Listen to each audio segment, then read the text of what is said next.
What's going on, everybody? Today I'm going to do a quick just data distribution plot here in R. So I'm going to take some data in and just take a look at the counts of certain things just to get an idea of what the distribution of the data is like. So I'm going to be using this NHL data that I scraped. I'm going to put the link to the code that I used to scrape this data from NHL.com down in the description for the video. I use Python to do that, but of course here we are in R, and we're going to be using that to look at the distribution of some of these different types of data here in this file. And this is just an NHL leaderboard, so it's the top 40 players in the 2019-2020 season before it was cut short, and they are ranked by points. And so we'll look at, for example, distribution of goals and assists within this high-end list of players here. Okay, so let's go ahead and go into our code. I'm going to be using ggplot2. I've got the tidyverse library brought in up there, but we won't be using it for this. This is going to be a quick one, so we're going to call ggplot, and we're going to call in my data.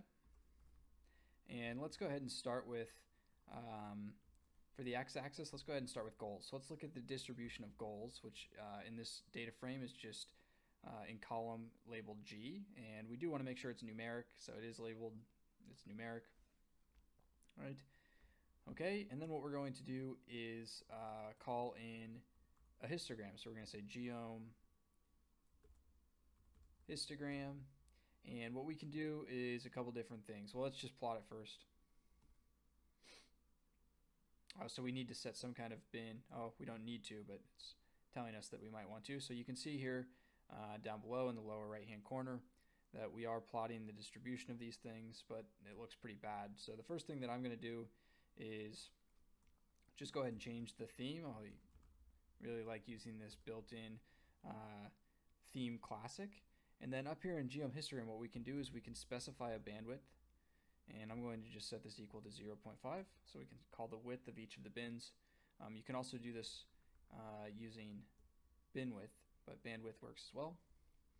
And then we can also say, we can specify a fill color. Let's just fill them with white for right now. And then we can specify an outline color by just calling color. And we will make that, we'll just make the line color black. And let's run that and take a look at what it looks like. White, not found. Oh, we need to put this in quotes. Okay. There it is. So now we're looking at, it looks, a little bit better here, and we're getting an idea of the distribution. It looks relatively normal, right? Looks like the data are more or less normally distributed. Call in a line width and make this 2, so we'll make the outline a little bit thicker. That looks a little bit better, huh? And we can change the fill. We could change it, for example, to blue, or you could go online and look up a color palette and make this just look a little bit more pleasing, but for right now, let's stick with the white fill. Okay, and then let's see what else we can do. So, one of the things that we might want to do is rename our axis. So right now the X label is just G, but really what it stands for is goals. And then we could also change a few other things. So we could say theme, and one of the things that we might want to do is go ahead and change what the axis titles look like. So we'll call out the element text, and we'll change their font size to, let's just say 20. They're already colored black, but let's say we want to make the face bold. And then we could also change the all of the text on the axis, so the actual what the numbers look like. And we're going to do that by calling in element text, more or less the same thing that we did above. Right, and we'll say that these should be size, they should probably be smaller than the element or the axis title. So let's just say size 14 is fine, and we'll do colors black. Okay, let's take a look at that.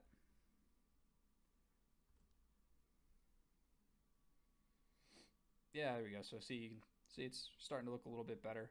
I'm noticing now that count is lowercase, so we might want to change the Y label to count, but with a capital C at the beginning. Let's run that. Okay, so it's starting to look good. The other thing that I'm going to show you is how to add a density plot over top of this. And so we're going to come up here into geom histogram, and we're going to call in an aesthetic. And what we're going to do is we're going to say y is equal to density.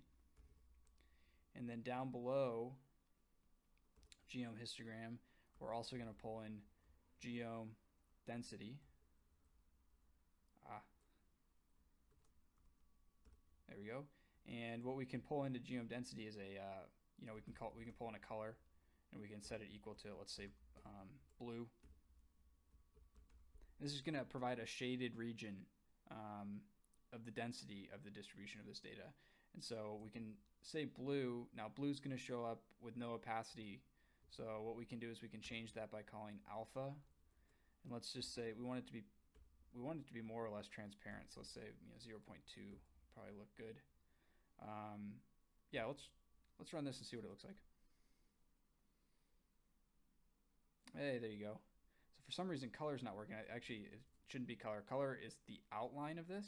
What we really want here is fill. All right, and you can see these warnings that they're giving me. It's telling me that I should use bin width instead of bandwidth, or just to kind of pick something better. This is saying 0.5, so it's telling me that it's using 30 automatically. So hey, there we go. Oh, I see what it's saying. Bin width, yeah, let's say 10. Well, I'm not sure what this is telling me, but anyways, you can see here we've got the distribution and we've plotted the density over top of it now. We are still calling this count though, which is incorrect because now it's density. All right. Okay, let's zoom in on this a bit, move it over. So there you go. This is a very simple way in RStudio using ggplot2 to just look at the distribution of your data. It's very easy to change, right? Like once you have this base code set up, you can come in here and let's change goals to assists, for example. And then you want to always keep in mind that you need to update your axes titles. Yeah, so see, it's very, very easy. You can make this X value anything that you have in your data set so long as it's a numeric. And actually, it doesn't necessarily have to be, I suppose. Actually, I think if you're looking at a distribution, you might need it to be, but something maybe people would want to check out. All right, hopefully this helps. Very simple way to look at the distribution of data. All right, if you like that, go ahead and give it a thumbs up. Subscribe to my channel. I'm just posting kind of a series of videos on simple data visualization techniques using R. Yeah, other than that, you can find me on Twitter. You can find me on LinkedIn. You can find my academic work on ResearchGate. You can find a lot of my code already up on GitHub. All right, until next time, keep coding.